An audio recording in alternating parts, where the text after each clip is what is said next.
আলহামদুলিল্লাহ, আমরা এই মুহূর্তে আছি সোহরাওয়ার্দী উদ্যানে, যেখানে আগামীকাল বাংলাদেশ জামাতে ইসলামীর জাতীয় মহাসমাবেশ অনুষ্ঠিত হবে। তো ইতিমধ্যে আমাদের মাঝে উপস্থিত হয়েছেন বাগেরহাট ১ আসনের বাংলাদেশ জামাতে ইসলামী মনোনীত সংসদ সদস্য পদপ্রার্থী জনাব অধ্যক্ষ মশিউর রহমান খান। আমরা সরাসরি চলে যাচ্ছি অধ্যক্ষ মশিউর রহমান খান স্যারের কাছে। আলহামদুলিল্লাহ, আসসালাতু আসসালামু আলা রাসূলিল্লাহ ওয়া আলা আলিহি ওয়া আসহাবিহি আজমাইন। প্রথমেই রব্বুল আলমিনের দরবারে শুকরিয়া আদায় করছি, যিনি শহীদি কাফেলা বাংলাদেশ জামাত ইসলামীকে আজকের এই সুউচ্চ মাকামে পৌঁছানোর তৌফিক দান করেছেন।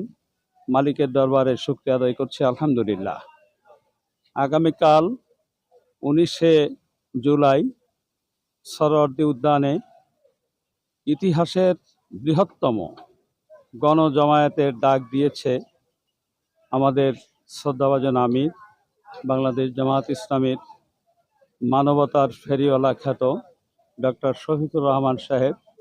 সেই উদ্দেশ্যে আমরা ইতিমধ্যে ঢাকায় পৌঁছেছি এবং আজকে সেই ঐতিহাসিক সোহরাওয়ার্দী উদ্যান এর প্রস্তুতি পর্ব পরিদর্শনের জন্যে আমরা মাঠে অবস্থান করছি। আল্লাহ রাব্বুল আলামিন যেন আবহাওয়া সহ সকল কর্মকাণ্ড নিরাপদে তার কুদরতির সাহায্যের দ্বারা আমাদের এই সর্ববৃহৎ ইজতেমাকে, সর্ববৃহৎ সমাবেশকে, মহাসমাবেশকে আল্লাহ যেন আগামী জাতীয় সংসদ নির্বাচনে